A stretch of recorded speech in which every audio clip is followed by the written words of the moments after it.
From the News Channel 5 Network and Out and About newspaper, this is Out and About Today. Well, hello, I'm Chuck Long, and glad you could join us on this edition of Out and About Today. We've got a busy show tonight. Brent Meredith gets a preview of this November's election and much to buzz about as well, including Out and About Nashville's recent story on Josey Greenwell, the artist formerly known as gay. We'll also look at 3 new movies, creating lots of conversation in the LGBT community, and we'll preview the September edition of Out and About Nashville. Joining me to buzz about, my co-hosts Brent and Pam, and from Out and About Nashville, James Grady. Great to see all you guys and girls. Lots to talk about. As always, we're going to do 2 full segments of Buzz About. So one of the things that everybody is really buzzing about is your recent story, James, on this entire Josey Greenwell story. So he was gay, he's not anymore, there's a new name. Tell us about this. Josey Greenwell was very well known in Nashville. He was a bartender at Tribe. He was out at Pride events, and you know, I think that was pretty well established. He performed in New York as an out performer, and then he disappeared. And he disappeared for about 18 months. And then Nate Green shows up on the scene with a debut single. And a debut country single, correct. We've got some photos of him, so we're going to kind of take, as you're talking, a look at these. Now, this is Nate Green when he was doing some magazine and calendar work. As Josey Greenwell. Josey Greenwell. With the guy from the A-List. Right. Yes. Yeah. Yes. And some covers. He also was on the cover of Out and About Nashville, if I'm not mistaken. So there we have it from 2011 when it was Josey Greenwell, and then 2014, Nate Green.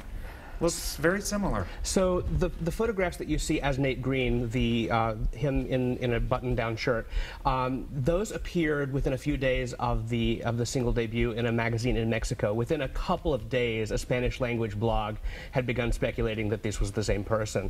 I suppose because it was Spanish language, WeHo Confidential didn't break it for another 4 months, but you know, WeHo Confidential doesn't have the readership to break into the country market, and so that tip was passed along to me, and I did the confirmation thing and talked to people who knew both images. Have you been able to talk with Nate Green at all? We reached out through his publicist and through his agent, and they declined to allow him to speak with us. And where does Nate Green live? He currently lives in Nashville. Currently lives in Nashville. Yes. Okay. We're going to talk and get some opinions on this too, but I want to show the video, a little clip of the video right now. This is Nate Green. This is Wild and Free. Take a look. I've never really been one to have nice things or stuff like that, or even things I could afford for that matter. But I do know that you can't put a price tag on what it feels like to find someone that's just as reckless as you. We are wild and free, and we answer to nobody. Just runaways us two. Okay, so going definitely for the steamy, sexy, straight country feel. So well, and James whispered to me, I think I got it right, that your feedback is he's not saying now, oh, I'm straight. Right. He's just, that's the feedback that we're getting. You know, don't hate him because he's not saying I'm straight, but he's being marketed as straight. Right. He's rebranded, and if you read his Twitter, you know, the flirting with the young female fans is, it's pretty shameless.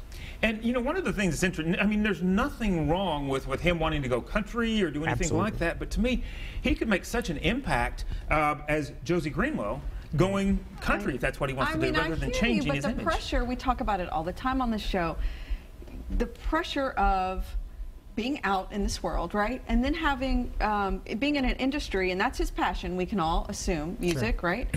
And trying to figure out how to navigate being gay in the world. Like, I think of Shelley Wright, I really do, right, who lived a very unhappy life in some respects when her career was at the height, right? So she comes out, and then what happens? Backlash. Right? Backlash. And now I recently saw somewhere she's raising money for her Kickstart for her next album. So I just think there's a lot of pressure. I'd love to hear from him. Right. Yeah. And we, of course, would take him on the show, on the paper. Yeah, I mean, Pam, my only problem with it is that in 2011, when he hit the scene, he sold himself as, you know, I'm going to be an out artist, I'm proud of my sexuality, and I'm going to be a leader for the community. And he used that for the next year and a half to build an LGBT fan base, which he abandoned. Yeah, I hear you, of course. I don't feel great about that. But there's a story of... Absolutely. There's some story here we don't know. Well, what would be really nice, I mean, seriously, friends of Nate Green, if you're watching, we would love to have you on Out and About today, hear your side of the story. So that would help us clear up a lot of the confusion that I think a lot of us are feeling, because it would be a great thing to have an artist, an out gay country artist. I mean, we have quite a few, which this is one of the nice things, too, about country music right now. There are a number of out songwriters, gay songwriters, Shane McAnally, you know, and a number that are doing very, very well. But that's a little different. Oh, I agree. I agree. But it is. I mean, I think the difference here being, of course, is it seems pretty obvious. It's like, how do you do this in reverse? I mean, she was in the closet, then came out and had a backlash. How do you be out, then go back in, and then... But I guess I'm trying to bring that up because there's a lot we don't know. Well, exactly, that's my point. So, I mean, obviously, whoever was behind this, and I mean, this was not a surprise to anybody who said, let's try this. And if it was, they're fresh off, I don't know, some boat. I mean, they knew what was going to happen. These people were going to figure this out. So what is the story? You know, and I sat down a couple of days ago to talk to another gay country artist who's out, has a long career, mostly in the Northeast, but, you know, he's opening for Charlie Daniels in 2 weeks, right? Yeah. He's openly gay, has 3 children with his partner, you know, so I don't know where we stand with this. Okay, well, more on this discussion, I guarantee that, okay? Sure. All right, we are going to take a short break right now. When we come back, more on Buzz About. We're looking at movies, and we're going to be previewing Out and About Nashville's next edition, so come on back with us.